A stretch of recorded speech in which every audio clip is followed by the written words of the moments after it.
Alright, first things first, could Golden Freddy be a pure hallucination, and could that really make any sense? I mean, he seems to cause hallucinations for us, but is that him controlling them, or are they just appearing alongside him? Well, by definition, hallucinations are an experience involving the apparent perception of something not present. So they're sensory experiences that appear real but are created by your mind. They can affect all 5 of your senses as well, not just sight, and for example, you might hear a voice that no one else can hear in the room, or you can see an image that isn't real, or maybe even feel the texture of something that isn't actually there. I remember that as a kid, once I either was dreaming or hallucinated my basement being filled with boulders that I had to clean out. I don't know why I thought it was my job, but that kind of explains a lot now. My parents didn't see them though, and then just kept telling me to go to bed.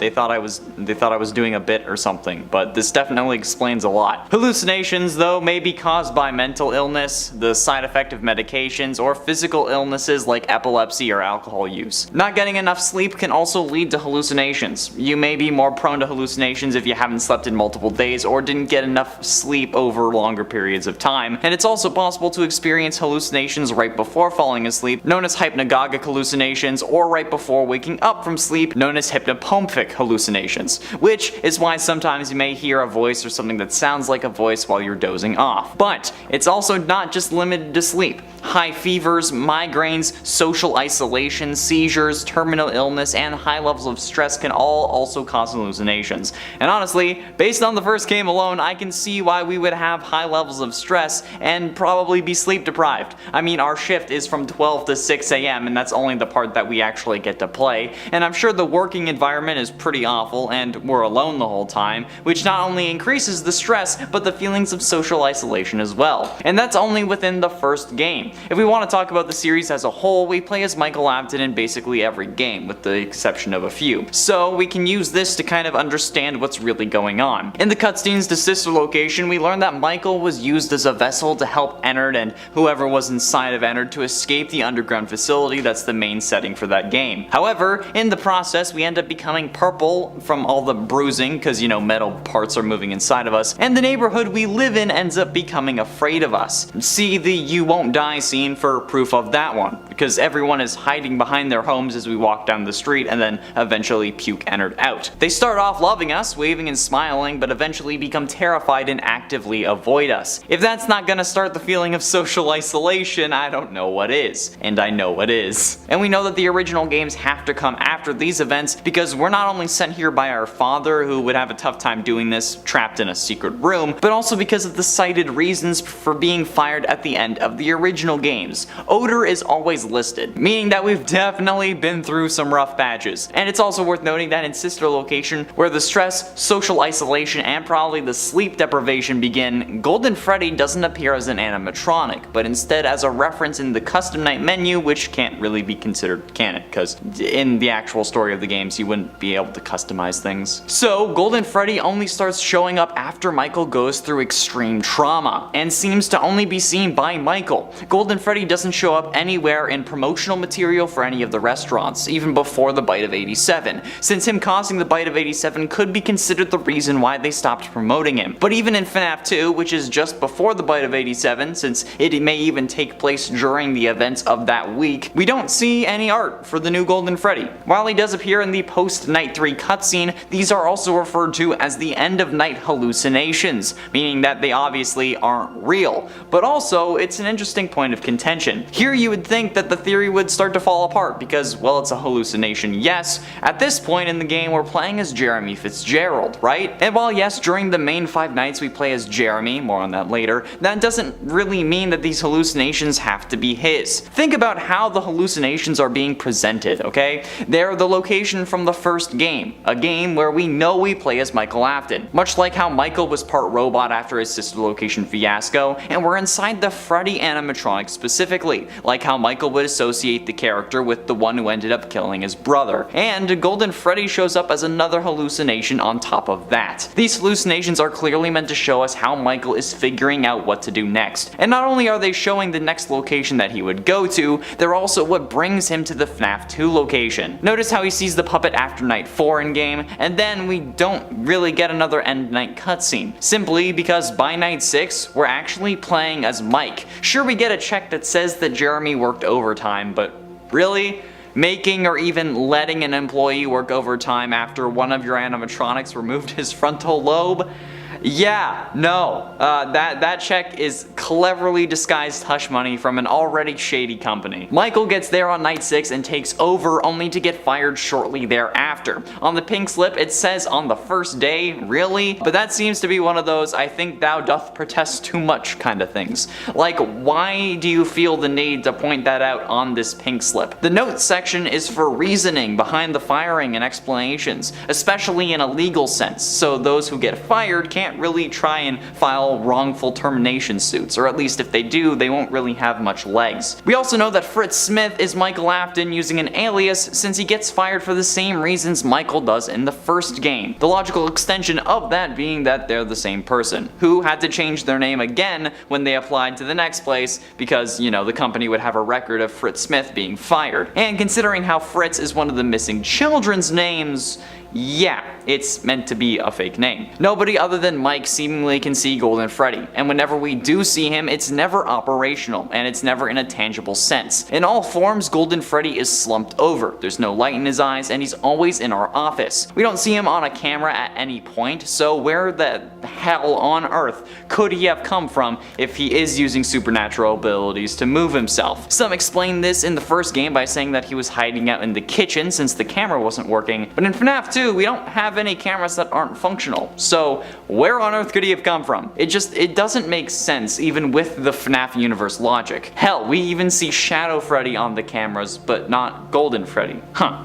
Weird. Speaking of his weird abilities, what's with the whole crashing us to the desktop thing? Every other animatronic sends us to the main menu, but Golden Freddy sends us to our desktop. That's a very odd detail that I don't think anyone is really questioning, but it certainly seems to indicate that there is something special about this character. And I don't think that it's that they're just angrier than the other ones, because that wouldn't really change anything. I think it's more symbolic than that. You see, the only other character that when killing us crashes us to our desktop is Nightmare from FNAF 4, and that is not a coincidence. FNAF 4 is where we see the inciting moment that starts all of this trauma for Michael, where he feels guilty for getting his brother killed despite it not really being his fault. Sure, he put his brother's head in the animatronic mouth, but William is the one who made the mouth intentionally superpowered. When I've said this in the past, in previous videos, at one point someone used the analogy of if someone puts your hand under a hydraulic press and then your hand is crushed, it's not the person who made the hydraulic press's fault. And you know what?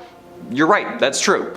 However, if that hydraulic press was designed to stop before it reached the hand, or it wasn't supposed to have enough power to actually crush a hand, then the manufacturer who gave it too much power or messed it up, it's them at fault. Or I guess, technically, a better analogy would be if your car's airbags don't deploy during an accident, since that's more realistic than a hydraulic press stopping.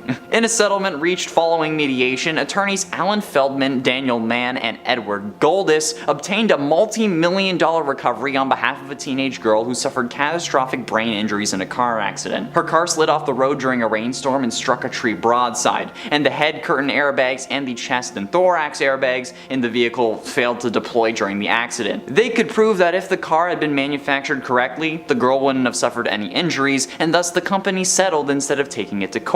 The same principle applies here. Had this not have been William's own child, if the family who lost their kids sued William, he would have been cleaned out. But of course, Michael didn't know that it wasn't his fault at the time. He learned that after Sister Location, which sets him on his journey. But going back to the connection between Golden Freddy and Nightmare, they're the only two animatronics that crashes to the desktop. And while with Golden Freddy that may not make much sense, with Nightmare having the same ability, it sets a baseline for what's really going on when this happens. Nightmare in FNAF 4 is representative of death. He's the dark shadow that's coming after Crying Child during his coma in the hospital after the bite of 83. Notice how Nightmare is a shadow version of Nightmare Fredbear, Fredbear being the animatronic that he would be most afraid of, because you know, it's the one that crushed him. And his Ultimate Custom Night voice lines support this idea. Quote, "I am here to claim what is left of you. You will not be spared, you will not be saved, and I am your wickedness made of flesh. All of these are indicators that Nightmare is meant to be death, especially in FNAF 4. And when Nightmare gets us, we crash to the desktop. We truly die. Not like when the other animatronics get us and we go back to the main menu. This time around, we're actually jump scared to death. The same must be the case for Golden Freddy, and considering how Nightmare is in essence also a hallucination, it would make sense for Golden Freddy to be able to jump scare us to death as well. A death that doesn't involve violence, and instead your heart giving out due to fear, hence the desktop crash. Golden Freddy being a hallucination would not only explain a lot, but it would also help clear things up. Golden Freddy being a real animatronic allows for Cassidy to be the one you should not have killed, since she can possess William without us having to worry about who's in the suit. The "It's me" line also makes sense now, since it would be referring to the animatronic that killed Mike's brother, or it could even be Mike assuming that Crying Child went on to possess the Fredbear animatronic because Mike knows that Elizabeth is possessing Baby, and it makes sense why we can't see Golden Freddy on the cameras, why he's never advertised, but also why he would be haunting William in Ultimate Custom Night, since William would also see Golden Freddy as the one who took his son. Well, at least if it is William in Ultimate Custom Night, since with this revelation now, it could be Mike. Cassidy could still be possessing William, but someone else may be possessing Michael, causing him to suffer since he blames his big brother for his death. Michael being the Ultimate Custom Night player explains why we would still see Golden Freddy in the final cutscene, it makes sense with the dialogue of the Ultimate Custom Night death screens, and it explains why Spring and Scrap Trap are there, because why would William be haunting himself? He doesn't seem to regret anything he's done. Michael being possessed by Crying Child explains why he knows what Nightmare Fredbear looks like, since he draws it in the survival logbook, and it explains why Cassidy and Crying Child could communicate in that book. Not because they share an animatronic, but because they share a purpose. To punish those who did them wrong, or I guess to punish those they consider the causes for their death. And then it allows for Michael to be possessing Glamrock Freddy for his redemption, because Crying Child was keeping him alive through FNAF 6's fire. FNAF 6 was supposed to be the end of the Afton story, okay? That's what Henry sets out to do in this game. That's the whole point of the game. Make sure that nobody remembered what happened there, despite the parents of the victims definitely remembering. However, this dumb figured that the first fire didn't work, so you know what, let's try it again. And in fact, he was so confident in this plan for whatever goddamn reason that he actually lets himself die in this process to leave nobody remembering what happened. But like I said, dude, even if Henry and William are dead and their kids, okay, the parents of the victims still remember what happened. And as we learn in Security Breach, there are other parents who remember it too, because there's duffel bags citing the 9 missing children from the Pizzaplex as happening, quote, again. If Henry had stuck around to see if the job was really done, like around a maybe like Hearthstone or I don't know, literally anything else, maybe William wouldn't have been able to possess Vanny and then come back yet again to wreak havoc. The Pizzaplex missing children are a direct result of Henry just being a moron, and you can't tell me any different, okay? He should have lit the place up, smashed everything that survived, and then maybe he could have offed himself, but make sure the job's done first. God damn it, dude. Like, maybe even wait a few years to make sure that it's done, especially when this hasn't worked multiple times before. But you know what? Therein lies the question. Most of Henry's issues come from him opening the restaurants again and again. He even licenses the rights to people who make the FNAF 3 location possible, but after FNAF 6, how could Fazbear's reopen as the Pizzaplex, especially after both Henry and William are considered dead? Well, typically the next of kin would be considered the children or spouse of the deceased, but we know that both Henry and William have no kids, well, that survived, and at the very least that William has no wife. So assuming Henry's wife isn't in the picture as well, what could have happened to the Fazbear rights and intellectual property? Well, as I said in a reply to Aurelia's comment, if the deceased person has no children, the next of kin will move to the parents. After this point, the next of kin includes collateral heirs, or siblings of the deceased. Collateral heirs can also refer to nieces and nephews. So in essence, what that would entail would be giving the IP to the parents of William and or Henry, most likely Henry because William would have probably been declared dead before this after being missing for 30 years come FNAF 3, but if their parents also weren't in the picture, which would be understandable since like in FNAF 6 Henry would be like 60 at like the youngest, so his parents are most likely dead at that point, let's be real. So then we'd have to think about any siblings Henry may have, and it is certainly possible in the game story since thanks to the Silver Eyes we actually got confirmation that Henry Henry has a sister named Jenny. Jenny Emily, otherwise known as Aunt Jen, is a character in the novel The Silver Eyes, The Twisted Ones, and The Fourth Closet. Being the sister of Henry Emily, Charlotte is her niece. After the passing of Charlie's father, Charlie was actually taken and cared for by Aunt Jen. However, you may think that this is all solved. It's not, because there's one caveat. Aunt Jen was killed by Circus Baby as she was impersonating Charlie in The Fourth Closet. Spoiler alert, but I mean, even I haven't read the books, so I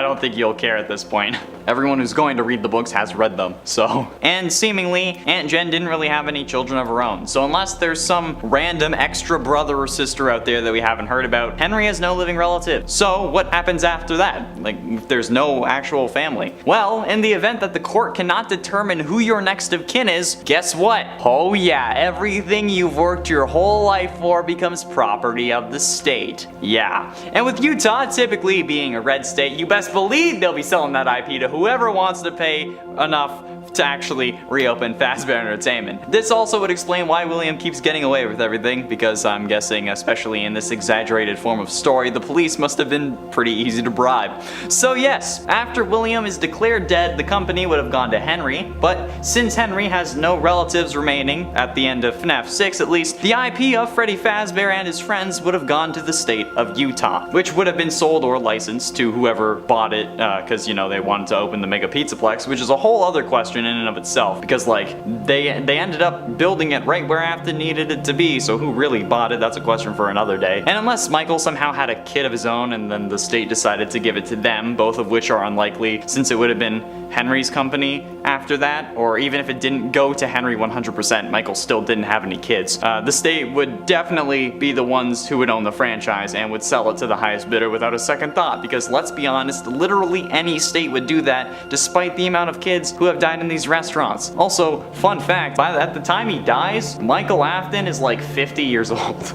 Because assuming Michael is a teenager, or at least closer to it, in FNAF 4, that takes place in 1983, then FNAF 1 takes place in 1993, so at this point he would be at least 20, considering everything else. Then the place closes down and doesn't reopen for another 30 years until FNAF 3. So by FNAF 3, he is already 50. Michael is already 50 years old in FNAF 3, and then however long it takes for them to get to FNAF 6 after that. So Michael Afton is at least 50 years old, which is actually insane. So who knows how old William is? I don't want to know. But there you have it. Okay, that's how Freddy Fazbear's reopened so much, and that's how it's still around even after everyone associated with the company has died. Not everyone who remembers Henry should have really thought that one through, but what a wonderful world we live in, huh? If only Henry had named someone that he trusted as the CEO so that none of this could actually reopen or continue. Oh wait, that's right. You burned the one person who also wanted all of this to end and never happen again. All because you assumed that he wanted to die so that nobody would remember. Hey bozo! The parents of the victims remember, and a load of other people do too. It was kind of a big issue in your universe. So, Henry will forever and always be the dumbest character in FNAF history, and you can't change my mind on that, okay? Because no matter what stupid things William has done, at the very least he got away with it. He got the outcome he wanted. Henry's just dumb. Firstly, we have to establish whether this would be something new or if it would have been this way since the start, and there are a few indicators that might surprise you. In my latest playthrough, the security breach but it's ruined by mods video that released on Saturday, April 2nd on this channel, I made a note to point out that Freddy doesn't really seem to care when you get locked inside the Pizzaplex. He also seemed to care more about the fact that you got a crappy Mr. Hippo magnet as your free gift,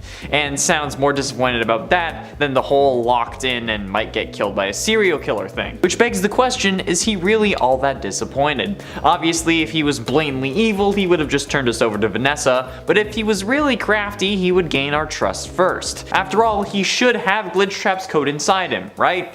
Well, let's look at what he does before the doors close. He sends us to get a pass in order to free him from his green room, and then everything seems to go well. But then, for some random reason, without ever mentioning this before, he tells us that he senses we are broken and that he needs to bring us to medical so that we can get fixed up or something like that.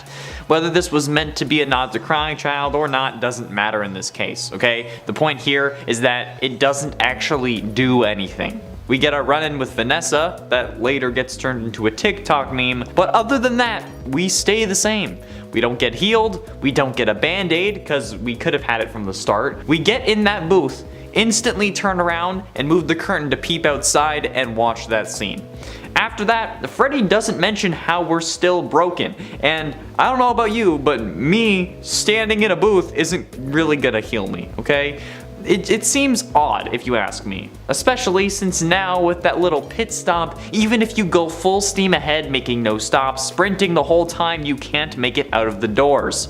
That one little interaction is the 30 seconds that we needed in order to escape out the front doors, but thanks to Freddy, now we don't make it.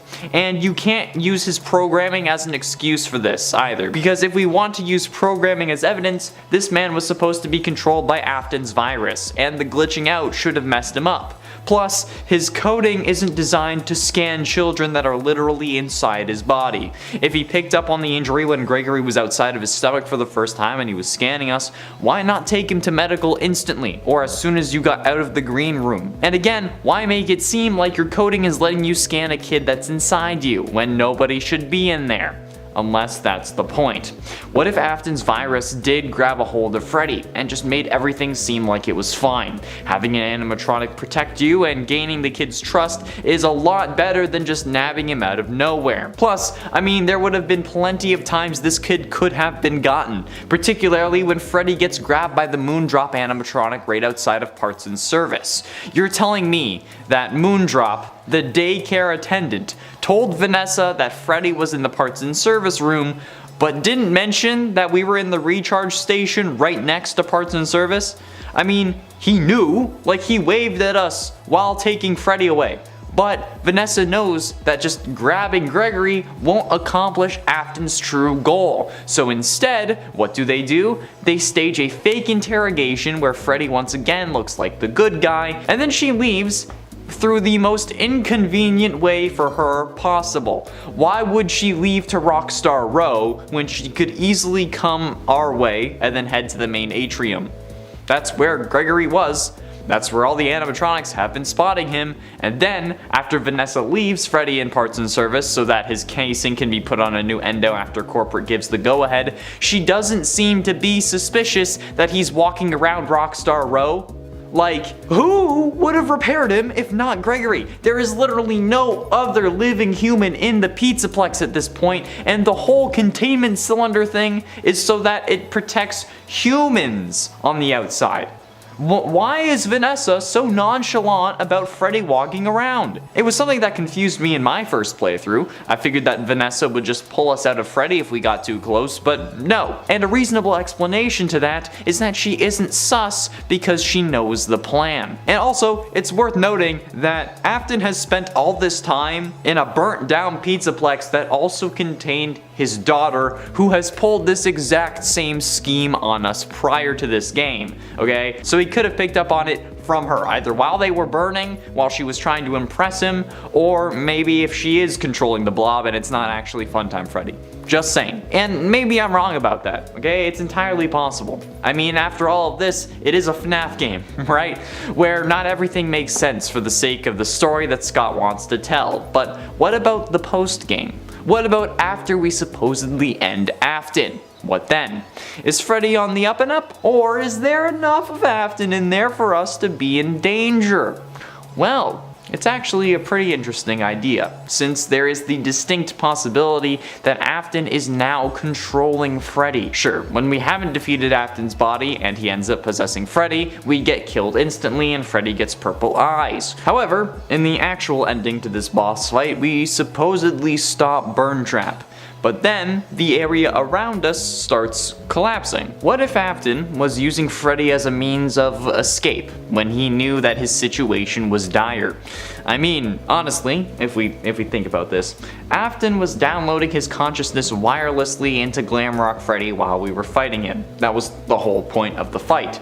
But would it really reset to 0 once he stops and tries again? Or would it just be like pausing a download? Honestly, with the kind of buffoonery in this series, I don't think we can discount the possibility that Afton was simply just putting a pause on the download in an effort to eventually still take over Freddy and potentially spend time with his robot son.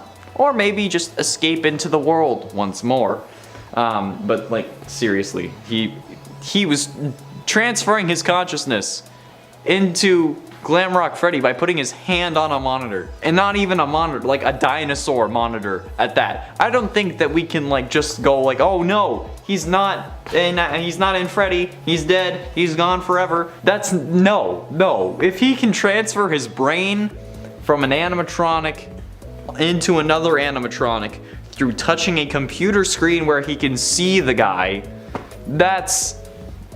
No. If you think that Afton's done, you have not been paying attention to this series at all. And if you think that Glamrock Freddy is safe, again, you don't know the series in the slightest. I hate that I was right about Freddy, because eventually it's gonna be revealed that he's evil. I know it. Okay, so admittedly, Glamrock Freddy is my favorite character, and then probably Glamrock Chica, and then Vanny, then Gregory, but he ranks in the top at least because he is the protagonist, and that's just how that cookie crumbles. But speaking of cookies, can you eat them if you're a ghost? Perhaps not. Part of the reason why I was initially suspicious of Gregory being a ghost was his very mysterious origin. The Pizzaplex seems to have no records of him and is unable to locate his parents or even any trace of him in the system, implying he somehow, I guess, snuck into the Pizzaplex? Or perhaps he is a victim that never left. I know we get that ending where Gregory is sleeping in the streets homeless, but don't worry, I'll be talking about that too and how I think that could actually play into my theory of Gregory being a ghost and possibly a victim of villainous and murderous animatronics. But more on that later. Getting back to those cookies, let's talk about them. Can you eat cookies or drink drinks if you're dead? Well, I personally do not think you can. The drinks and food wouldn't be able to be processed by your ghostly form, so it really wouldn't make sense for you to be able to. We've all seen what happens when someone like Slimer from Ghostbuster eats food. It kind of just goes right through him, and if anything, it turns into like slime or ectoplasm. You can't really like process it properly. It's pretty gross. Now, Gregory never seems to be compelled to eat, so we don't know for sure, but it also seems odd that you would be collecting so many tasty and limited edition drinks and food items without being able to eat them, which in this game, for some reason, you just can't do that. It's especially weird actually because when you play in Help Wanted, you can eat things, and that's like a VR game, so I don't understand how that all works. And throughout the course of the evening, Gregory doesn't even express that he is hungry, and that is a long time and a lot of running around to do and not to be hungry from. If you're alive, that is. Which, like I said, I really think this is more evidence that Gregory may no longer be considered as such. Spirits don't really have a need to get hungry as they don't have proper bods, so they don't need to like fuel them. They're just ghosty ghosts. They don't have physical forms, you know? Aside from not being able to eat, you also don't seem to feel much of any normal human pains. Gregory gets tired periodically from prolonged running and crawling in terms of his stamina bar, but he doesn't actually express getting tired in terms of like being sleepy. He's never like, oh my gosh, I'm like so tired. Okay, so like maybe when Moondrop is coming around trying to make you sleepy, but I don't know, that's some weird stuff. That's a thing that every time I talk about it, I'm like, I don't even know if this should be in this game. Considering how late Gregory is staying up for a normal human child, it's pretty odd that he doesn't ever express being like tired from staying up too late. Of course, if you're a robot, then the normal everyday pains experienced in human life wouldn't affect you. You don't need to sleep, so why would you get tired? Which, you know, he could also be an animatronic. Sure, we see him trying to sleep in an alley in one of the endings, but we don't actually hear him express feeling tired or ever see him fully asleep. So I'm thinking either animatronic or ghosty ghost. Take your pick. We're focusing on ghosts though in this theory, so let's get back to that. Right at the beginning of this game, I was pretty suspicious of Gregory when it came to him being a real living kid. Something was weird about him. I don't know, there's something off about Gregory. I just look at him and I'm like, I don't know, what's up with you? Are you real? Are you a real boy? Right at the beginning, he generally just seemed to be too big to actually fit into Freddy's stomach cavity. Especially when you learn, at least initially, there was also a Fazwatch dispenser in there somehow. I know these stomachs are in theory possibly based off of Williams' designs, which were about capturing kids, or at least seemed to be from his sinister perspective. But in this game, even Glamrock Freddy seems to think Gregory moving around inside of him is dangerous, as that is an area that is really only meant to be large enough for moving things like birthday cakes and piñatas. I imagine even the piñatas would actually have to be really small though, because that cavity does not look big enough for a piñata to me. Also, I don't know about you, but I don't think I've ever seen a birthday cake for a kid's party that was large enough to be considered the size of a small child. Like, how big would that cake have to be for this to work? Like, he'd have to be carrying around giant cakes in his stomach. Also, am I just not eating large enough cakes? Is that what is happening here? Am I missing out? Are people giving me tiny little like dinky cakes for my birthday? If that's the reality though, if I'm not just like getting tiny cakes and people are ripping me off on my birthday, I'm gonna be real sad. Even when I make cakes though, I don't make them that big. Let me know your thoughts about cake sizes down in the comments below, and let me know how big the biggest birthday cake you've ever seen or made in person was. Maybe there's something I'm missing out on here. Maybe I'm just not making or eating large enough cakes. Sweet, ginormous birthday cakes. Where are you? Another thing that seems odd is you never really wear the clothes that you collect. At least not as far as we can tell or see. Now, they might increase your stats to just have them like in your inventory, but as far as we know, Gregory never puts those items on. Is this because he always has to remain in the outfit that he died in? Because, you know, he's a freaking ghost? Perhaps the only clothes he can wear are the ones he's already wearing. And I know what you're thinking. Okay, but then what about the Fazwatch? Well, the Fazwatch could still be an item that Gregory could have equipped because it doesn't actually interfere with the ethereal clothes that he's already wearing. After all, the Fazwatch is more of an accessory really than like an outfit choice. Also, if my theory is right and he is a spooktacular spirit, it's also very likely that he's like a poltergeist who can interact with and hold objects in the real world, like the flashlight, the laser blaster, his Fazwatch, and other such items that he is able to use. Though even then, you don't typically see poltergeists put on physical clothing for some reason. Ghosts might be able to change their appearance, but usually not by physically dressing up. Like a sheet. I think that's the most I've ever seen ghosts wear. I feel like in Beetlejuice they wear sheets at one point, right? They're trying to scare everybody. But that's one piece. I feel like if you had to like have pants and like a shirt and shoes and socks and all that stuff, that's like a lot of clothing for you to have to like maintain a physical form to wear it. So I think it's just too much work for a ghost? I don't know. I would propose when it came to Gregory being a ghost at the Pizzaplex that he was a victim who went missing there. Perhaps that's why there are no records of him, because Afton had them wiped clean. I imagine he would find a way to do that for all of his victims here so that he could preserve his hunting ground. It also seems odd that Gregory has no relatives to speak of. The game leads us to believe this is because Gregory is homeless, and even possibly suggests that he or someone at least may have been living in the Pizzaplex prior to the events of Security Breach, with hidden alcoves where it looks like someone has been kind of like squatting and living. And with one of the endings showing Gregory living in a gutter, huddling under a newspaper for warmth. Is it also possible that Gregory would always be cold if he was a ghost? So could his seeking warmth in that ending also be a hint that he's no longer of this world? That might be a bit of a stretch, but it's still something to consider at least. I mean, ghosts are usually very cold. That's, you know, they say when a ghost passes through you feel like a chill. So I'm just saying it could be a connection. I know I'm stretching, but just come with me on this ghostly journey. Please, come with me. It'll be fun. Despite the fact that Security Breach seems to want us to think that Gregory is homeless, it's also possible that he simply can't remember his home. After all, for being homeless, he looks relatively well kept and well dressed. And who gave him that band-aid on his cheek, or where did he get it from if he doesn't have literally anyone around to look after him? Did he run away from home? Or is it that Gregory no longer remembers his home because his life was taken from him during a visit to the Pizzaplex, and now he basically haunts it, his soul trapped due to his unsolved murder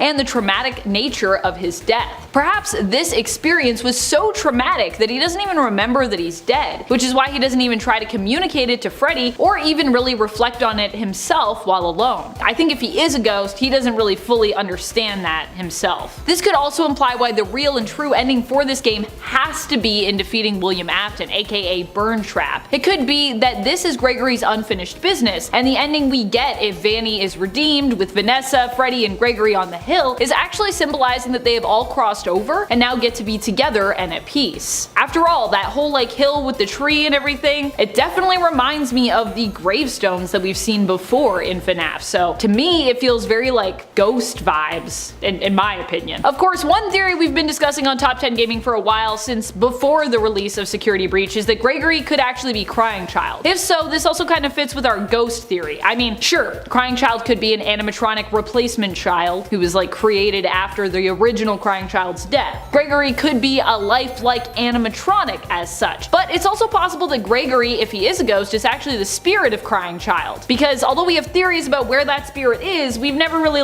fully gotten any confirmation on those theories, I don't think. They're still kind of theories. Perhaps that is why he is so closely tied to the Pizzaplex, which was also built on top of the Freddy's location we manage in FNAF 6, Pizzeria Simulator, where it's believed all the souls were gathered as part of Henry's plot to finally defeat Afton and then set all his victims' souls free. And if you still aren't sure if Gregory is Crying Child or not, that's fine. I still say they have lots of similarities, but Gregory doesn't need to be Crying Child for him to also be a ghost. It just seems like another theoretical connection that supports the ghost theory that we're discussing here. While I may have had prior bias to the idea that Crying Child is the vengeful spirit, aka the one you should not have killed, I really do want to get to the bottom of this, genuinely. So, when researching for Cassidy, I was keeping an open mind and using every source that I could. Multiple things stuck out to me as being commonly referred to as evidence for Cassidy. The final scene of Ultimate Custom Night where Golden Freddy is twitching after you beat 50-20 mode. The survival logbook, which seemingly contains conversations between Crying Child and Cassidy. The voice lines you can hear behind the mediocre melodies sound like a girl, like the ones that play slightly after the main mediocre melodies ones.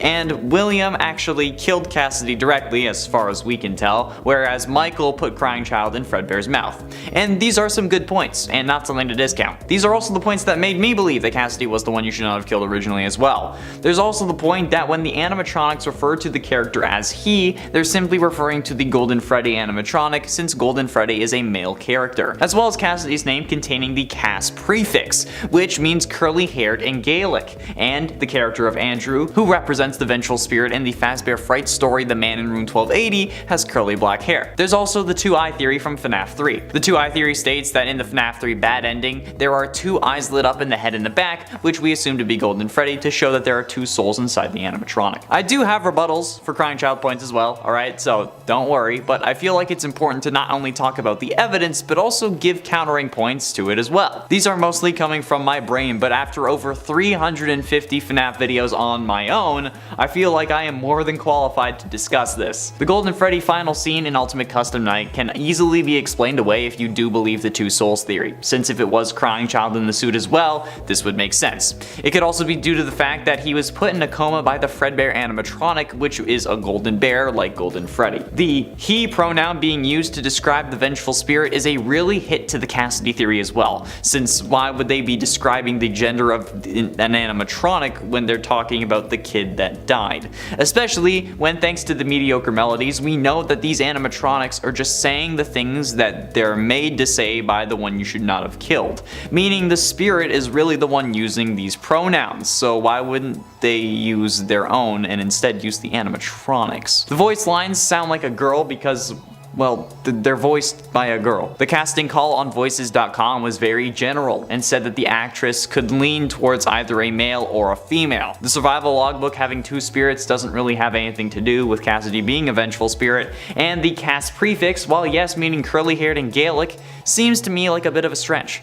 The whole name of Cassidy is Irish in origin and means the clever one. The origin of this name is also 65% Irish and only 5% Gaelic, meaning if we want to go off meaning, we should be going with the majority, which would be the clever one, which really doesn't do anything to help this theory.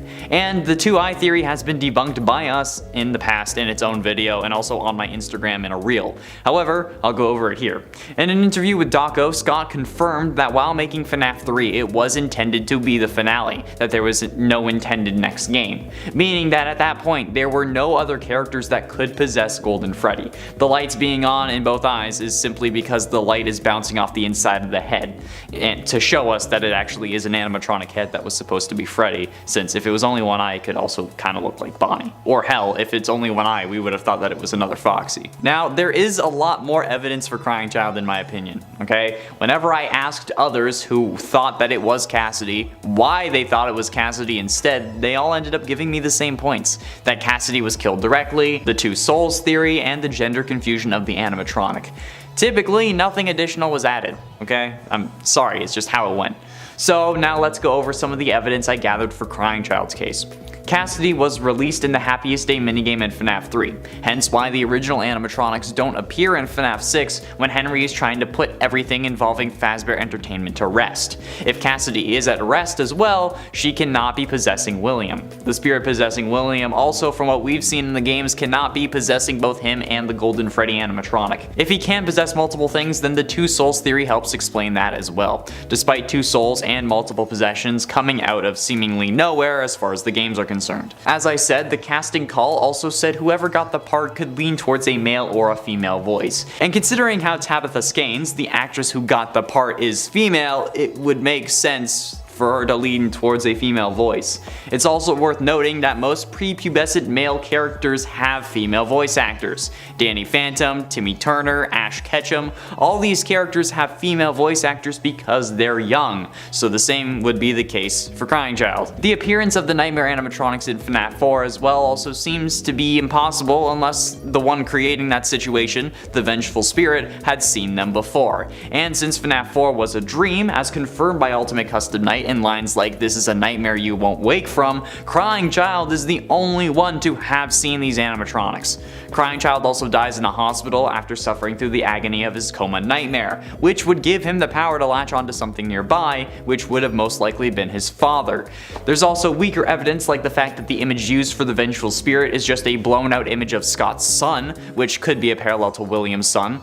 Andrew from the Man in Room 1280 is also a male, and while yes, Michael put Crying Child's head into the robot, William was the one who made the robot and also made it powerful enough to crush a skull, whereas a normal animatronic would be unable to do so, which is what Michael assumed would happen. He didn't think that it was going to kill his brother. Something that MapHat also agrees with. If, like some commenters have said, they only care about what he says and not the actual evidence. And while there is more evidence for Crying Child, there are also some things that don't have clean answers. The same is true for Cassidy. Cassidy might not have been released in the Happiest Day minigame, despite it seemingly being the case. The Nightmare animatronics also do appear in FNAF VR, which could have been due to the scanning of the hard drive that created Glitch Trap, who had seen the nightmares at this point, but it doesn't explain the fact that Michael drew Nightmare Fredbear in the survival logbook, unless this is something that he drew beforehand and then showed to Crying Child, hence why they showed up in his dreams, but that involves assumptions that I'm just not comfortable making.